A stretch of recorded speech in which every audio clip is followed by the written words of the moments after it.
Assalamualaikum warahmatullahi wabarakatuh. Saya Toto Krisandi, NPM 10070319147, kelas D. Di sini saya akan meresum tugas kartografi ya. Nah, kita lanjut aja. Pertama ya, pengertian umum soal kartografi. Kartografi berasal dari bahasa Yunani yaitu karto, yang berarti permukaan, dan grafi yaitu gambaran atau bentuk. Maka kartografi merupakan gambaran dari permukaan secara lengkap. Kartografi adalah sebagai ilmu pembuat peta. Sekarang kita lanjut aja. Nah, ada simbol kartografi. Kalau simbol kartografi yang digunakan untuk mewakili data spasial muka bumi pada suatu peta sangatlah penting untuk membedakan data spasial yang disajikan.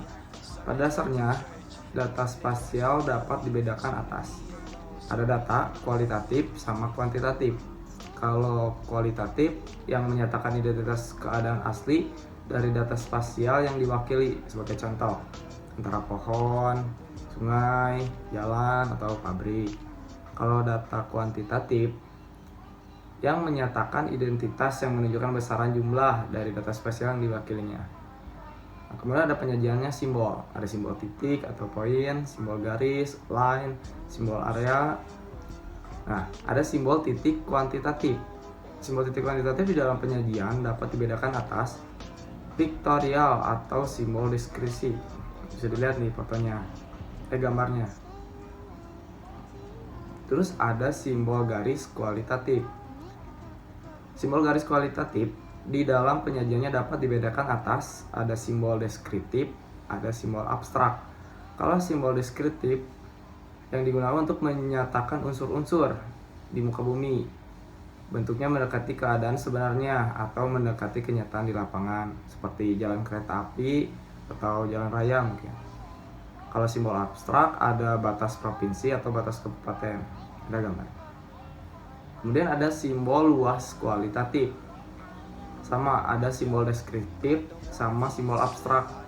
Kalau simbol deskriptif biasanya hutan atau perkebunan. Kalau simbol abstrak biasanya unit titik-titik atau garis. Kita lanjut, ada simbol titik kuantitatif. Indikan harga, simbol yang menyatakan suatu unsur buatan manusia di muka bumi. Kalau satuan harga, simbol yang menyatakan besaran dari unsur yang diwakili dengan satuan-satuan harga. Contohnya, bentuk simbol mempunyai satuan harga 25. Maka jika akan menyajikan suatu jumlah sebesar 200, simbol satuan harga tersebut harus disajikan sebanyak 8 buah kali. Ini ada contoh gambarnya. Kemudian ada proporsional. Proporsional terdiri dari bentuk grafik. Bentuk grafik kuantitatif dengan menggunakan sebagai bentuk diagram. Ada diagram grafik berbentuk garis lurus, diagram grafik berbentuk batang, atau diagram grafik berbentuk lingkaran. Kemudian ke simbol kuantitatif, harga yang sama atau isoline. Satu simbol data titik-titik pengamatan di muka bumi yang mempunyai harga sama dan dihubungkan dalam suatu garis. Contohnya garis kontur. Garis yang bukan titik-titik mempunyai ketinggian yang sama. Kemudian ada flow line, simbol yang digunakan untuk menunjukkan kuantitas frekuensi dari unsur-unsur tertentu pada suatu arah. Ini ada contoh dari simbol garis kuantitatif ya. Ini adalah simbol garis flow line-nya. Kemudian ada bentuk arah atau arrow. Suatu simbol yang digunakan untuk menunjukkan suatu pergerakan dari satu tempat ke tempat lain dalam bentuk kuantitas yang disajikan dengan tebal, tipis, tebar panas secara proporsional. Pada simbol luas kuantitatif. Simbol luas kuantitatif di dalam penyajian menggunakan screen atau warna untuk menunjukkan kuantitas dari suatu di area muka bumi. Lanjut aja. Nah, ini nih gambarnya. Biasanya gini. Kemudian ada teks.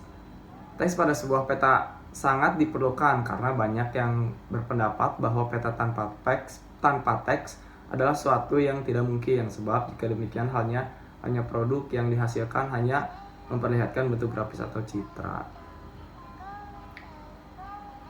Kita lanjut aja deh ya. Terus ada proses penyusunan petanya ya. Ketika kita membuat sebuah peta, kita akan mengikuti diagram alir dari kartografi tersebut. Seperti terlihat pada gambar ini, ada 5 langkah yang umum dari proses kartografi, yaitu planning atau perencanaan, terus data, terus simbolisasi, layout, dan output. Planning, data, simbolisasi, dan layout, kemudian output. Nah, dalam perencanaan kita harus menjawab pertanyaan-pertanyaan seperti tujuan, mengapa kita harus membuat peta, siapa pengguna dari peta ini, batasan, di mana peta ini akan digunakan, mana nih. Kemudian langsung aja ya.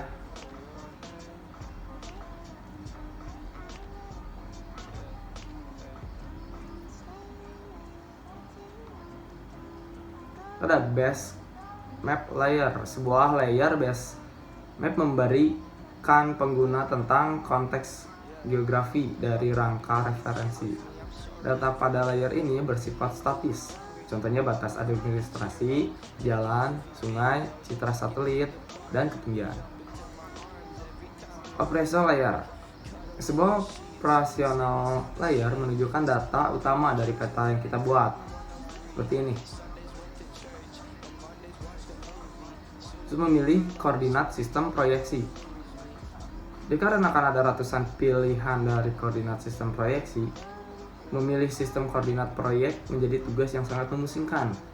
Karena berikut ini adalah langkah-langkah yang membantu menemukan sistem koordinat yang cocok untuk peta kita.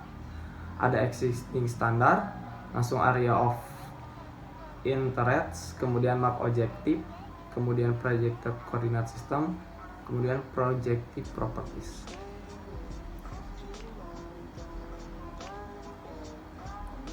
Ini ada contohnya ya.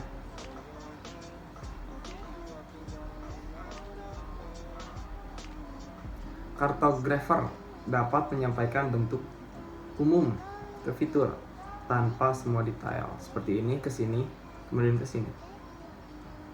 Terkadang fitur ditangkap dengan segmen garis sudut yang kasar seperti ini. Ada ruang terbuka hijau, ada jalan, ada seperti itu.